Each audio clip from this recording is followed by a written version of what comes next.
제가 책 한 구절을 기억이 나는데 출처를 알 수가 없어요.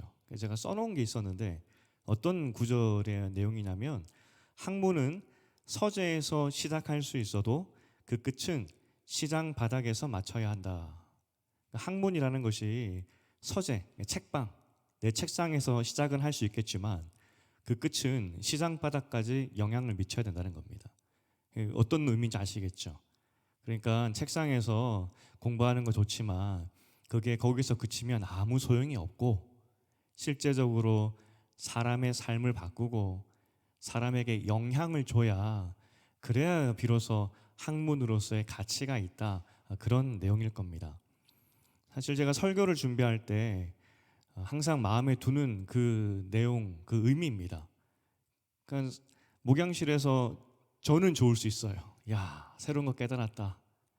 야, 좋다. 할 수 있겠지만 이 말씀이 여러분의 삶에 들렸을 때 그 삶을 변화시키는 자리까지 가게 해야 되는데, 그렇지만 전혀 그런 영향력이 없게 되었을 때 그것은 좋은 설교가 될 수도 없고, 하나님께서 설교자를 세우신 그 이유와 목적, 그 다 깨는 거겠죠.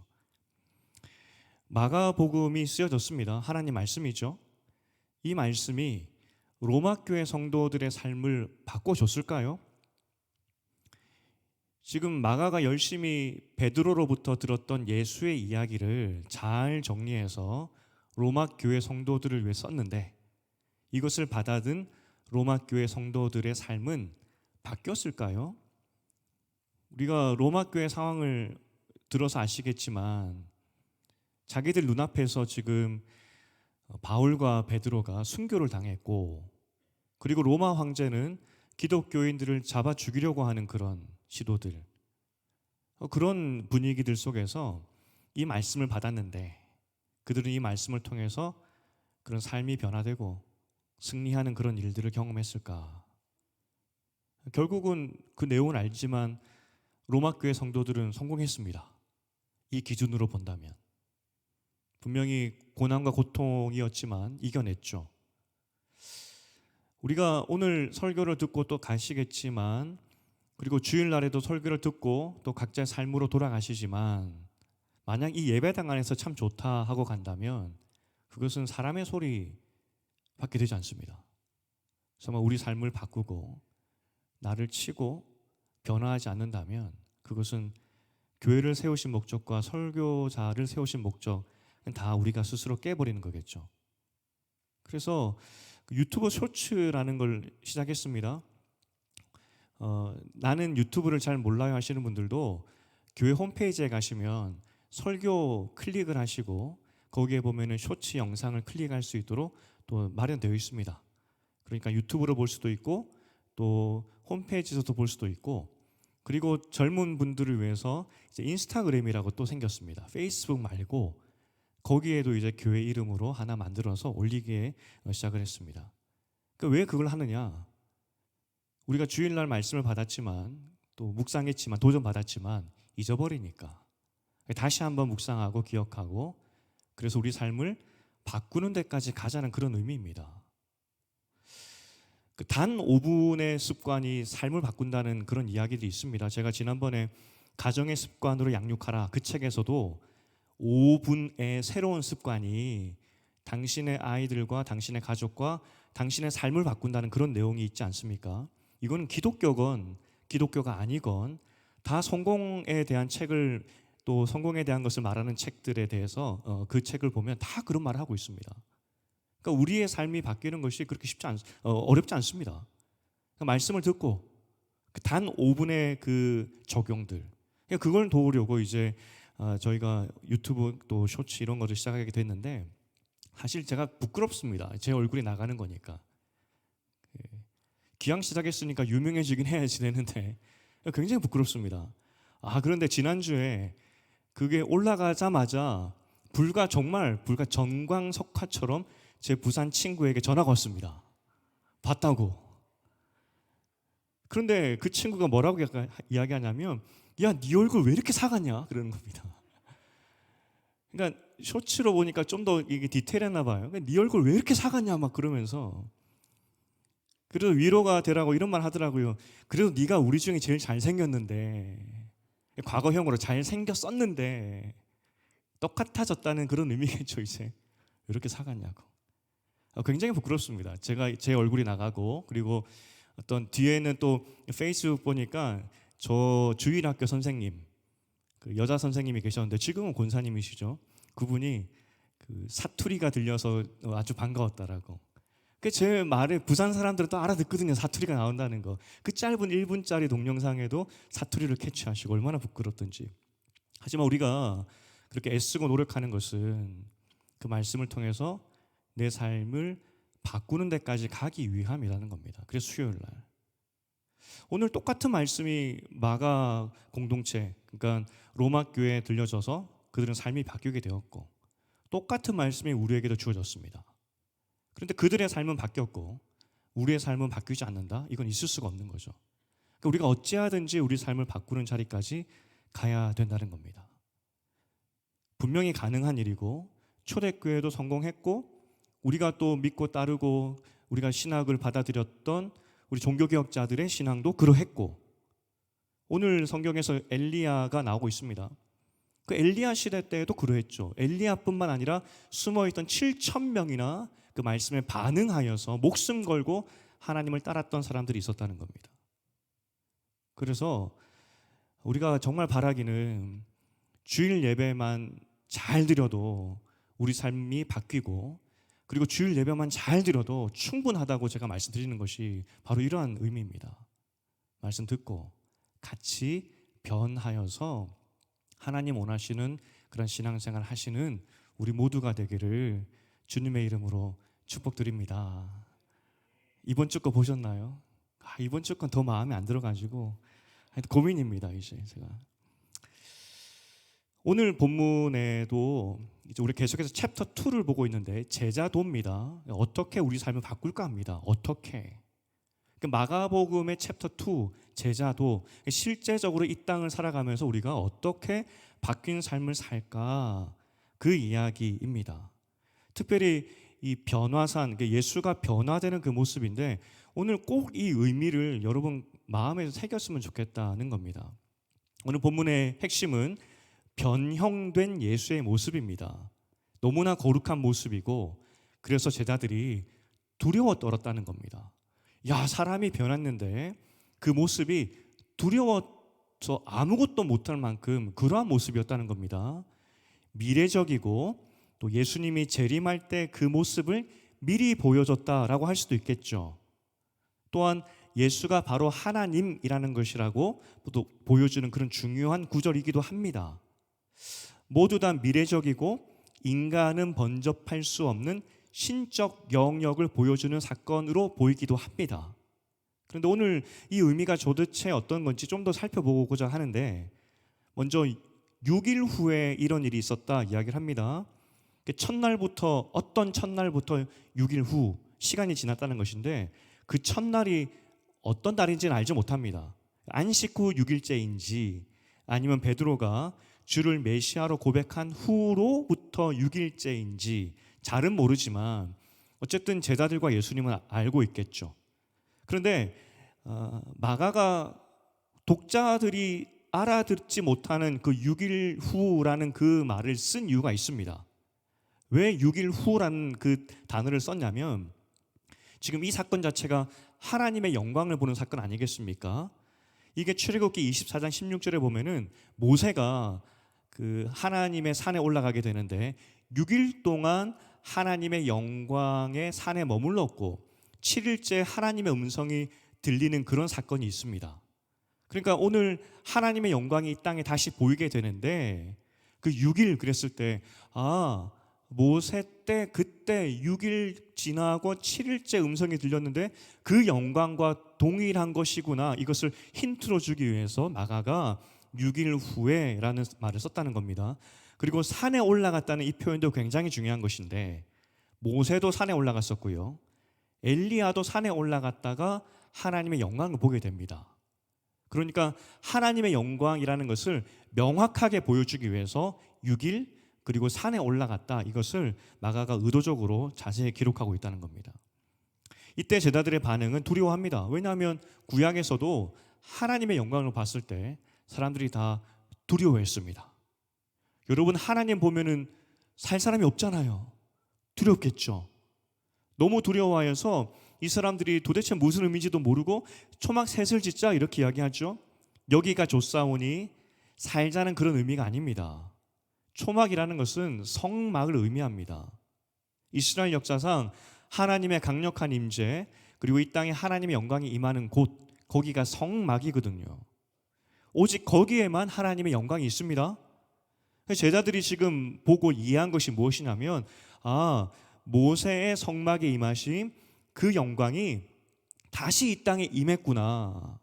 그러니 그때와 같이 성막을 지읍시다. 우리가 이 제자들을 굉장히 우둔한 상태의 사람들로 해석을 많이 하는데, 적어도 제자들은 하나님의 영광을 봤을 때 모세 때 임한 영광이라고 보았고, 그리고 이 영광이 거할 수 있는 곳은 성막이기 때문에 그래서 성막을 짓자고 한 겁니다. 바보스러운 반응이 아니었습니다. 그들이 하나님의 영광 앞에서 할 수 있는 최선의 반응이었습니다.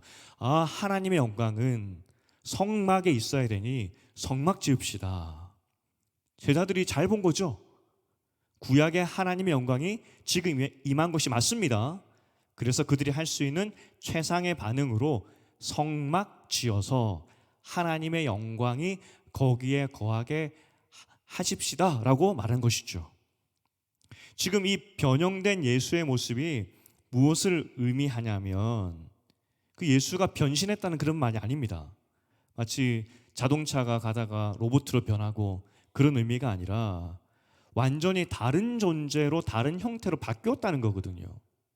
마치 무에서 유가 나오듯이 완전히 다른 존재, 육체에서 나올 수 없는 그러한 존재로 바뀌어 버렸다는 겁니다. 그럼 왜 지금 예수께서 이 모습을 제자들에게 보여주실까? 하나님의 영광이 임한, 완전히 바뀌어버린 어떤 존재로서. 첫 번째는 당연히 미래적인 것이겠죠. 예수님이 재림하실 때, 마지막에 심판하러 오실 때 그 모습으로 올 겁니다. 오늘 제자들이 보고 벌벌 떨었듯이 하나님의 영광에 비칩니다. 우리가 말로만 듣던 그 영광입니다. 영광 자체입니다 라고 하듯이 그 예수님의 모습이 미래적으로 이러한 모습으로 오신다는 겁니다. 완전한 승리자의 모습, 영광의 모습, 빛된 모습. 그래서 지금 멀게는 그 계시록에도 나와 있지만 흰 백마 타고 오시는 예수님을 이야기하지 않습니까? 영광의 승리자, 빛 되신 그 미래적인 모습을 가지고 있다는 겁니다. 우리가 지금 이게 뭔가 했을 때 다니엘의 무너진 성전 아니겠습니까? 이 바벨론의 무너진 성전, 이걸 구현했는데 사역자들이 내년에는 뭘 만들어야 됩니까? 라고 묻더라고요. 그래서 내년에는 백마 탄 예수를 만들어야 됩니다. 백마 타고 공중에서 내려오는 예수님. 내년 봄에는 흰말 탄 예수님 여기 공중에 떠 있을 겁니다. 예수님은 정확하게 이 영광된 모습으로 올 겁니다. 구약의 모세가 보았던, 그때는 구름밖에 보지 못했는데 오늘 신약의 제자들은 광채 앞에서 두려워서 벌벌 떠게 되는데, 먼 미래 그날에는 완전한 백마 타신 그 흰, 그리고 뭐라 표현할 수 없는 그 영광의 모습으로, 변화된 모습으로 오게 될 것이다. 그리고 이 영광의 모습이 예수 재림 때 우리의 모습이 또한 될 겁니다. 하나님의 형상이 회복돼서 더 이상 죄를 짓지 않고 거룩한 모습으로 재창조된 우리의 모습도 보여주고 있는 겁니다. 미래적인 모습이죠. 제자들은 예수님의 모습의 영광을 보고 놀라지만 그날의 우리의 모습도 그렇게 된다는 겁니다. 그러니까 지금 제자들이 보고 놀랐던 그 모습이 바로 여러분의 모습이 될 거라는 거죠. 기대가 되십니까? 내 모습이 그렇게 빛된 그런 예수의 모습, 영광에 가득 찬 모습으로 바뀐다는 것으로 그렇게 변한다는데 여러분 기대가 되십니까? 별로 기대가 안 되시죠. 그런데 적어도 마가복음 안에서는 미래적인 것으로만 해석하면 안 됩니다. 거기서 그치면 안 됩니다. 오늘 현재적인 의미가 훨씬 강합니다. 우리가 챕터 2, 마가복음의 두 번째 챕터 2를 보고 있다 했는데 이 주제가 제자도입니다. 제자도라는 것은 미래를 사는 사람이 아니라 현재를 사는 사람이거든요. 현재 이 변화된 예수님의 모습이 우리에게 어떤 의미가 있느냐, 그걸 살펴봐야 되겠죠. 오늘 이 땅에서 제자로 살아가야 되는 그 제자도를 살아가야 되는 제자들입니다. 예수님은 곧 이제 승천하신다고요. 승천하실 예수께서 의도적으로 제자도를 말씀하시면서 그들에게 변형된 모습을 보여주신 것은 이제 예수님은 떠나게 되는데 너희가 앞으로 이 어떻게 살아야 되는지 이 제자 훈련 과정 중에 있는 거 아니겠습니까?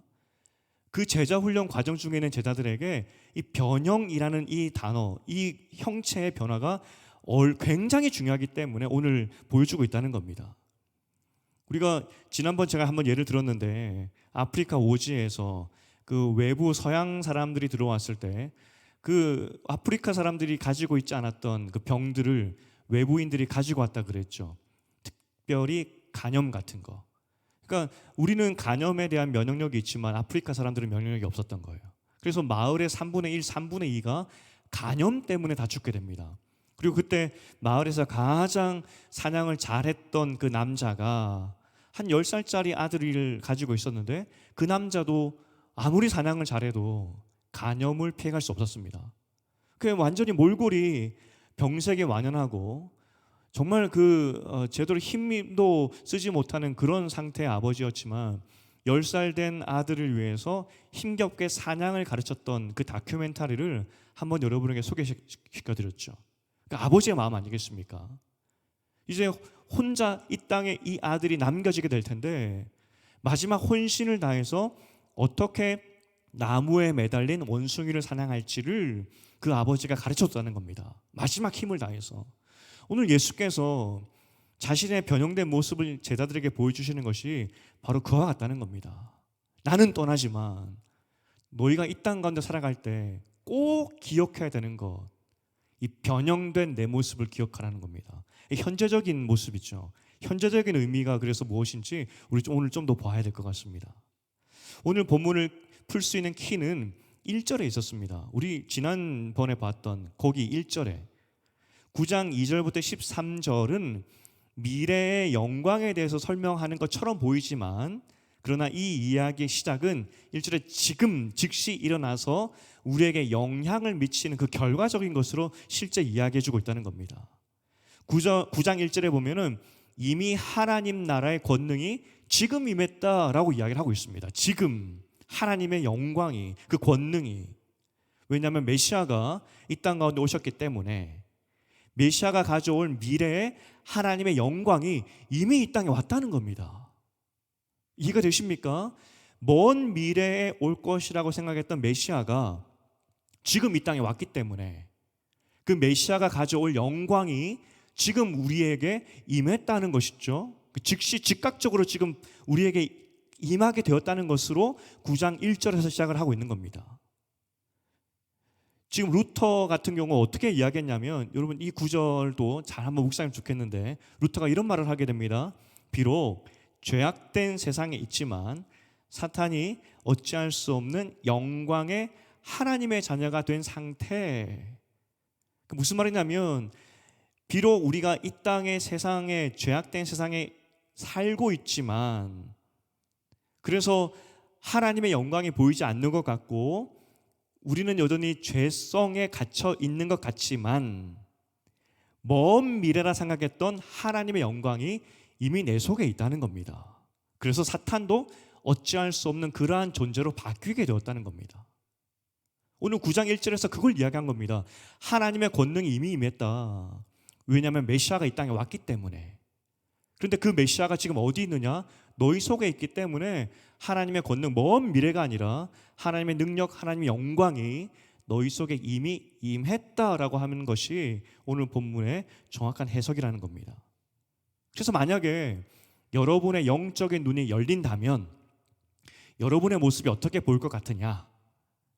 여러분 그 달걀이 있는데 달걀이 이제 깨졌어요. 깨져가지고 이런 만화나 영화 이런 거 비슷한 게 많이 나왔습니다. 깨졌는데 그 달걀 안에 빛이 있는 거예요. 달걀이 깨진 그 틈새 사이로 빛이 막 뿜어져 나오는 그런 그림이 머리에 상상이 되십니까? 상상이 좀 되십니까? 그림을 하나 찾아올 걸 그랬네요. 아쉽네. 그러니까 여러분은 어떤 이 땅에 살아가고 있기 때문에 죄가 있고 또 육신이 있고 그랬기 때문에 어떤 달걀 껍질과 같은 것이 우리를 가리고 있긴 하지만 이미 여러분은 예수 그리스도와 함께 새로운 새 피조물이 되었기 때문에 여러분의 영은 밝게 빛나는 거룩한 영으로 바뀌어 버렸기 때문에 밖에서 볼 때 그 마치 달걀 껍질 사이로 삐짓고 나오는 그 강력한 빛을 품은 그러한 존재로 보이게 된다는 겁니다. 눈이 열린다면. 이해가 되십니까? 먼 미래에 우리가 예수와 함께 더불어 새 육체와 새 모습을 가지고 변형된 영광의 모습, 이게 예수님뿐만 아니라 나도 그렇게 될 것인데, 근데 그것이 미래에만 있는 것이 아니라 지금 즉시 우리에게 일어났고 그러한 존재로 우리는 바뀌었다는 것이 오늘 본문의 이야기라는 것입니다. 예수께서 이 땅에 오신 최대 목적이 뭐냐면 하나님의 자녀를 자녀로 회복하는 것이었습니다. 무슨 말이냐면은 재창조하여서 원래 거룩한 그 빛의 모습으로 회복하는 것이 예수님의 사역의 목적이었습니다. 그리고 7절에 보면 하나님께서 음성으로 말씀하시기를 너희는 그의 말을 들으라 하는 겁니다. 무슨 말을 들을 것이냐? 예수가 하는 말이 뭐냐면 죽은 자 가운데서 내가 살아난다는 겁니다. 고난받고 죽을 것인데 나는 부활할 거라는 겁니다. 그 부활이 왜 이렇게 중요합니까? 예수께서 왜 오늘 이 본문에서 부활에 대해서 이야기하는 것이겠습니까? 그가 부활함을 통하여서 그 부활의 능력, 그 하나님의 영광의 빛, 나는 죄로 인해서 죽었던 영혼이지만 재창조되어서 다시 그 누구도 그 빛을 가릴 수 없고 그 누구도 그 빛을 빼앗아갈 수 없는 그 영광의 빛, 그 빛된 존재로 바뀌게 되는 것. 그게 예수님 통해서 이루어졌고 그게 우리 것이 되었다는 것인데, 그래서 예수님께서 그것을 지금 강조해 보여주고 있는 거 아니겠습니까? 예수님과 하나님의 최대 관심이 뭐냐면 예수가 죽고 부활하는 겁니다. 그러하여서 우리도 오늘 예수님의 모습, 이 영광스러운 모습, 이 모습을 먼 미래가 아니라 지금 당장 가지게 하기 위함이라는 것입니다. 이게 가장 하나님과 예수님의 그 최대 관심사라는 것이죠. 이 재창조로 인해서 예수님께서 죽고 부활하심을 통하여서 우리에게 가장 일어나는 그 현상이 뭐냐? 깨어진 하나님의 형상이 회복되어서 거룩한 빛의 존재로 바뀌게 된다는 겁니다. 그래서 다시 한번 말씀드리지만 여러분의 영적 눈이 열려서 여러분 스스로나 주변에 계신 분들을 보게 된다면 그냥 육체를 가지고 있는 그 모습으로 보이는 것이 아니라 하나님의 광명한 빛을 회복한 하나님의 사람으로 보여지게 된다는 겁니다. 그게 여러분이고 이것을 위해서 예수님께서 오신 것이고, 그리고 이것이 먼 미래에 이루어지는 것이 아니라 지금 당장 이루어진 실제적인 현상이라는 거죠. 회복된 하나님의 형상을 표현할 수 있는 가장 좋은 방법, 어떤 말로도 표현할 수가 없습니다. 거룩한 형상이고 너무나 아름다운 형상이고 죄가 없기 때문에 죄에 있는 사람이 봤을 때는 두려움밖에 주는 것이 두려움만 주는 것인데, 이 땅에서 그 어떤 말로도 이것을 표현할 수 없기 때문에 가장 근사치가 빛. 그래서 성경은 빛이라고 많이 이야기를 하는 겁니다. 거룩을, 그 깨끗함을, 그 완전한 것을 표현할 수 없기 때문에 빛, 그렇게 표현하는 것이죠. 오늘 마가가 예수님의 변형 사건의 이야기로 통해서 우리에게 하는 것, 지금 예수 믿는 것은 십자가를 지고 가는 그런 고통의 삶인 것 같지만 이미 하나님의 권능의 삶이 시작되었고, 왜냐하면 그 예수를 통하여서 우리 속에 재창조된 그 영, 재창조된 새로운 신분, 거룩한 빛의 사람으로 바뀜, 이것이 우리 가운데 일어났기 때문에 그렇다는 겁니다. 그래서 다시 한번 말씀드리지만 영적인 눈이 열린다면 우리의 모습은 빛으로 보일 거라는 겁니다. 여러분의 모습은. 이게 새로운 아이덴티티고 새로운 정체성의 모습이었습니다. 그러니 우리 자체가 우리 자체가 하나님의 권능의 사역의 결과이고 하나님의 권능의 사역의 증거물들입니다. 하나님의 사역의 결과.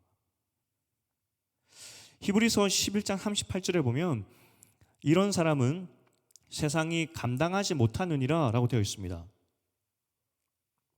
믿음장에서 믿음의 사람들에 대한 이야기들이 나오는데 그 사람들을 세상이 감당치 못한다 이야기를 합니다. 히브리서 핵심이 무엇이냐면 그리스도를 통해서 우리가 변하고 바뀌었다는 겁니다. 본질적으로 어떤 변신 정도가 아니라 완전히 새 신분, 새 창조물이 되었다는 것이 히브리서의 주제입니다. 어둠에서 빛의 사람이 되었다는 것인데, 그래서 히브리서 10장 11절에는 이렇게 이야기합니다. 우리 히브리서 10장 11절을 우리 함께 읽어보겠습니다. 시작. 그 뜻을 따라 예수 그리스도의 몸을 단번에 들이심으로 말미암아 우리가 거룩함을 얻었노라. 그러니까 예수님의 거룩함을 우리가 그의 죽으심을 통하여서, 부활을 통해서 단번에 얻었다는 겁니다. 그래서 우리는 빛의 존재가 되었고 그 빛이 우리에게서 나오고 있다는 겁니다. 이게 우리의 진짜 모습이라는 겁니다. 그러하기 때문에 세상이 우리를 감당치 못한다는 겁니다. 오늘 예수님의 변형된 모습에서 제자들이 벌벌 떨듯이 실상 세상이 우리를 바라보면서 벌벌 떨고 있다. 이게 우리 모습이라는 거죠. 그래서 하나님의 권능이 임할 때 특징이 뭐냐? 오늘 본문처럼 두려움이 있다는 겁니다. 두려움. 구약에서도 그랬습니다. 백성들이 하나님의 임재를 볼 때 그 앞에 두려워했습니다. 본문은 제자들이 예수님의 그 변화된 모습 앞에서 두려워했습니다. 그런데 이 변화된 모습을 사실 제자들이 예수가 부활하신 후에 그들이 입게 될 모습이었죠. 지금 그들은 미래적으로 자신들이 그렇게 변할 것인데 그걸 보고 지금 두려워 떨고 있는 겁니다. 실제 자신들의 미래의 모습을 보면서. 그리고 지금 제자들이 보고 두려워 떨던 그 모습이 지금 우리가 가진 그 모습이죠. 우리는 그렇게 바뀌었다는 겁니다. 우리가 어릴 적에 군인 아저씨를 보면서 어떤 존경심이 있습니다. 야, 나도 빨리 군인 되고 싶다, 뭐 이런 마음이 들 수도 있고, 남성분들은. 그런데 어느 순간 군인 아저씨의 나이가 지나버렸습니다. 그리고 군인이 아저씨가 아니라 군인 청년이 됐죠. 그 청년 그러면서 군인도 우리가 그렇게 부르게 되었습니다. 어릴 적 때로는 두려움과 존경의 대상이었던 군인 아저씨가 이제 내가 나이가 들어서 그 나이도 훌쩍 지나서 군인을 볼 때마다 측은히 여기고 아이고 청년 이렇게 하는 나이가 우리가 되어버렸죠. 그렇게 시간이 지났습니다. 변했죠. 우리는 또 여성분들도 마찬가지겠지만 비슷하겠지만 나는 아줌마가 될까 했던 적이 있었을 겁니다. 그런데 어느 순간 보니까 사람들이 나를 보고 아줌마라고 이야기를 하죠. 그날이 와버렸습니다. 그리고 우리가 좀 더 시간이 지나면 우리 선배님들 계시지만 언젠가 우리 모두는 할머니, 할아버지 소리도 듣게 될 겁니다. 내가 그 소리를 들을 때 상상도 못했는데 그 나이가 됐구나. 그렇게 된다는 겁니다. 오늘 이 본문의 이야기가 뭐냐면 이 권능을 보았을 때 예전 구약 사람들은 그 권능을 보면서 벌벌 떨었습니다. 마치 어린아이가 군인 앞에서 존경과 어떤 동경하듯이 그 말로만 듣던 그 하나님의 영광을 바라보면서 이스라엘 백성들은 벌벌 떨었는데, 그런데 그 시기가 와버렸다는 겁니다. 하나님의 영광이 실제 이 땅에 임하는 시기가. 그리고 그 하나님의 영광이 내 안에 거하는 시대가 이미 와버렸다는 겁니다. 어느 날 눈 떠보니까 내가 나이가 훌쩍 지나서 군인을 바라보면서 청년 그렇게 되었고, 아줌마라는 소리를 듣게 되어버렸고, 할머니, 할아버지 소리를 듣게 되었듯이 우리가 어느 날 눈 떠보니까 하나님의 영광이 함께하는 그런 시대에 살고 있고 내가 그렇게 변화하게 되었다는 것이죠. 결국 굉장히 모순이지만 세상에서 손가락질 받는 동시에 세상이 두려워하는 사람으로 바뀌게 되었다는 겁니다. 실상 세상은 우리를 부끄럽게 만들려고 우리를 손가락질하지만 그 마음 깊숙이에는 우리를 두려워하고 있기 때문에 그래서 우리를 향해서 더 격렬하게 손가락질하고 있다는 겁니다. 그게 우리의 모습이라는 겁니다. 우리가 지난 바로 앞 구절에서 본문에서 십자가를 지는 것에 대해서 보았습니다. 십자가를 지는 것은 수치와 수모입니다. 세상이 그렇게 우리를 공격합니다. 하지만 왜 그렇게 그들이 공격하느냐? 변화된 우리의 속사람이 무서워서 우리를 향해 더 손가락질하고 더 돌을 던진다는 겁니다. 마치 이렇게 비유할 수 있겠죠. 사나운 개가 물것같이 우리를 향해 달려들지만 그래서 우리는 두려워합니다. 하지만 실제 그 무섭게 사납게 덤벼드는 그 개들의 모습을 보면은 꼬리를 보면 알 수 있죠. 두려워하는지 아니면 정말 공격할지. 세상이 그렇다는 겁니다. 공격할 수 있는 그런 상태로 우리를 향해 짖는 것이 아니라 너무나 두려워서 우리의 변화된 그 모습에 너무나 두려운 마음에 그래서 짖고 있다. 이게 세상의 모습이고 변화된 우리의 모습이라는 겁니다. 여러분, 변화된 이 모습이 예수께서 오늘 우리에게 보여주시는 것인데 정말 나는 변화된 사람이다. 이게 느껴지십니까? 그리고 그런 변화된 삶을 살고 계십니까? 우리가 여기서 적용을 해야 되는데 제가 계속해서 여러분은 눈 떠보니까 하나님의 거룩한 존재로 바뀌어버렸다 계속 이야기하고 있습니다. 예수 믿는 순간에 여러분이 싫든 좋든 여러분은 세상에 두려워하는 빛의 존재로 바뀌어버렸습니다.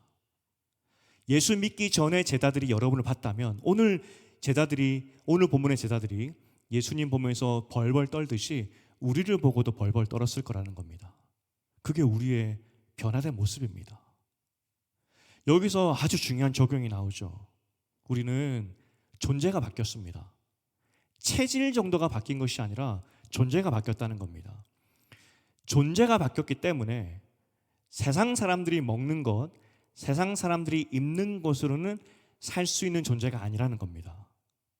하늘에서 내려오는 떡, 하늘에서 주는 것으로 사는 사람으로 바뀐 것이고요.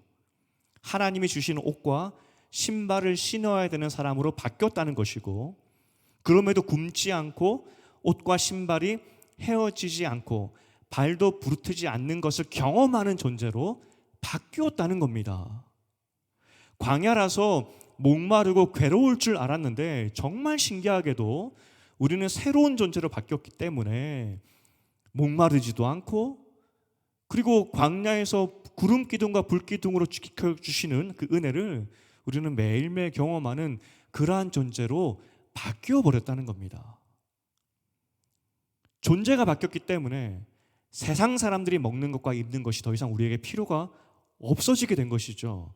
그래서 믿는 사람들은 하늘의 만나로 산다는 의미입니다. 왜냐하면 존재가 바뀌어버렸기 때문에. 우리가 세상에 있지만 더 이상 세상에 속하지 않는 삶이라는 것이 바로 그런 의미입니다. 재창조되었다는 말은 더 이상 세상의 빵과 떡을 먹고 사는 사람이 아니라는 겁니다. 그건 옛사람이죠. 재창조된 사람은 하늘의 만나와 하늘의 메추라기를 먹고 사는 사람들이라는 것입니다. 세상과 우리는 그래서 먹는 것이 근본적으로 바뀌게 된 것입니다. 존재가 다르니까 당연히 먹는 게 다르겠죠. 한국 사람은 김치를 먹듯이 미국 사람들은 치즈를 먹듯이 먹는 것이 달라졌다는 겁니다. 세상 사람들이 우리를 보면서 두려워하는 이유, 사단이 우리를 보면서 두려워하는 이유가 뭐냐면 하나님이 주시는 만나와 메추라기로 살고 하나님의 구름 기둥과 불 기둥을 따라 사는 사람들이고 하나님이 주시는 옷과 신발을 신고 사는 사람들이기 때문에, 근본적으로 다르기 때문에 이 사단과 세상이 우리를 두려워한다는 겁니다. 실제 이제 그 미국에 있을 때 2세들 있지 않습니까? 거기서 나고 자란 친구들, 그 친구들이 한국에 방문해서 이제 옷을 사는 일들이 있습니다. 그런데 가서 그런 이야기를 심심찮게 이야기를 해요. 한국에 가면 옷이 안 맞다고. 왜냐하면 걔들은, 그 친구들은 거기서 나고 자라서 먹는 게 달라서 그런지 팔다리가 길어요, 우리보다. 그러니까 한국에서 이쁜 옷이 있고 멋있는 옷이 있어서 사고 싶지만 팔다리가 맞지 않아서 그렇게 구입할 수가 없는 겁니다. 저도 상대적으로 팔이 좀 긴 편입니다. 팔이 좀 긴데 한국에서 옷 살 때 팔이 맞는 게 잘 없어요. 근데 저기 미국에 있을 때 제가 너무 편했던 것이 팔이 다 맞아요. 제가 팔만 깁니다. 그 먹는 게 다르기 때문에, 그래서 몸도 달라지듯이 우리는 존재가 달라졌고, 그러하기 때문에 먹는 것도 달라진 것이고, 먹는 것도 다르기 때문에 삶의 패턴, 삶의 모습도 다 달라진다는 겁니다. 오늘 정리해서 말씀드리면 중요한 제자도의 원리를 예수께서 설명해 주셨습니다. 변화된 예수의 모습, 미래적인 이유도 의미도 있지만 지금 우리의 모습이 이렇게 바뀌었다는 것을 예수께서 보여주신 것입니다. 예수를 통하여서 하나님의 형상이 회복되었다. 거룩한 하나님의 형상으로 다시 태어났기 때문에 너희가 제자로 살 때 앞으로 이 땅 가운데 먹고 살 것이 무엇이냐? 세상의 빵과 떡이 아니라 하나님의 자녀는 하나님께서 주시는 빵과 떡으로, 그리고 매출하기로 사는 것이다 라는 것을 오늘 정의해 주고 있다는 겁니다. 세상 사람들이 그러한 우리를 두려워합니다. 야, 저 친구들은 세상의 빵과 떡으로 살지 않고 하늘에서 내려오는 만나로 사네. 그래서 두려워하는 겁니다. 우리와 존재가 다르고 삶의 방식이 다르기 때문에 우리가 이렇게 살지 않는다면 세상이 우리를 두려워하지 않을 겁니다. 어떻게 똑같은 거 먹고 똑같은 삶을 사는데 세상이 우리를 보면서 두려워하겠습니까? 우리가 세상을 향해서 그들에게 보여줄 수 있는 그 유일한 하나, 나는 하나님 말씀을 통해 산다. 주의 말씀이 나를 먹여 살린다. 왜냐하면 나는 바뀐 존재이기 때문에. 이게 제자도의 첫 걸음이라는 것입니다. 좀 이게 너무 원색적인 예인지 모르겠지만 저는 큰 개들을 많이 키워봤습니다. 강아지라고 표현하기 그렇고 큰 개, 굉장히 사납죠. 사냥개도 키워봤고 세퍼트도 키워봤습니다. 집에 사람이 못 들어오죠. 큰 개들이 있으니까. 정말 무섭지 않습니까? 그런데 밥을 주는 사람은 다 알아봅니다. 제가 그때 초등학생, 중학생밖에 되지 않았지만 그 개들이 일어서면 저보다도 큰 개도 있었는데, 그런데 저를 이기지 못해요. 왜냐하면 제가 밥을 주거든요. 짐승도 누가 밥 주는 줄 압니다. 짐승도 누가 내 생명을 가지고 있는지 알고 있습니다. 여러분은 새로운 존재가 되었습니다. 눈 떠보니까 내가 예수 믿었는데 눈 떠보니까 나는 거룩한 빛의 자녀로 바뀌어버렸다는 겁니다. 그런데 그 거룩한 빛의 자녀가 무엇으로 먹고 살까? 하나님 말씀. 여러분을 먹이고 여러분을 이끄시는 분은 하나님입니다. 이게 여러분의 바뀐 정체성이죠. 그래서 여러분 교회를 잘 이용하시기 바랍니다. 교회가 있는 이유는 하나님께서 이 교회를 통해서 여러분에게 영적인 양식을 주기 위해서 만드신 것입니다. 그냥 만든 것이 아니라 여러분은 빛의 자녀이고 빛의 자녀는 말씀을 통해 살아야 되기 때문에 이 교회를 잘 활용하시기 바랍니다. 그리고 이 교회를 위해서 기도할 때 하나님, 어린아이부터 우리 믿음의 선배들에 이르기까지 모든 주의 자녀들이 이 양식으로, 이 영적인 양식으로 배부르게 하시고, 그래서 이 양식이 나를 살렸다 믿음으로 고백하게 하셔서 세상 사람들이 보면서 야, 두려워하는 그런 존재가 다 될 수 있기를, 그렇게 기도 많이 해주시기를, 그렇게 기도를 부탁드립니다. 이제 말씀 맺겠습니다.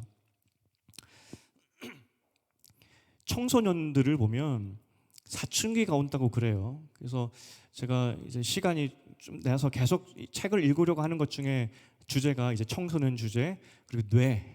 제가 뇌에도 관심이 많습니다. 우리의 뇌는 왜 이럴까, 뭐 이런 거.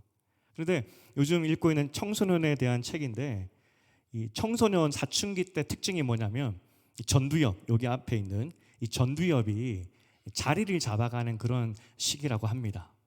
이 전두엽의 역할이 뭐냐면 인간답게 살게 하는 그런 부분을 관장하고 있대요. 추상적이죠?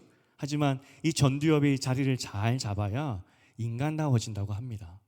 청소년 때 이 전두엽이 막 폭발적으로 자라기 때문에, 그래서 청소년 아이들이 가끔 이상한 행동을 한다고 해요. 아직 인간답지 못하기 때문에. 인간다워지기로 성장하는 과정에서 그래서 이상한 행동을 한다고 합니다. 이 전두엽이 10대 때 폭발적으로 자라지만 30대 초반까지 이 뇌가 자란다고 하더라고요. 놀랐습니다. 오늘 사실 이 성장 과정이라는 것을 볼 때 성경은 이걸 참 잘 표현하고 있는 것 같습니다. 바울도 우리에게 이야기를 합니다.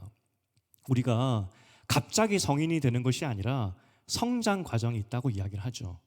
처음에 태어났을 때 젖을 먹게 되고, 젖을 먹다가 이제 미음을 먹고 점점점 자라다가 이제 빵을 먹게 됩니다. 바울이 계속 이야기합니다.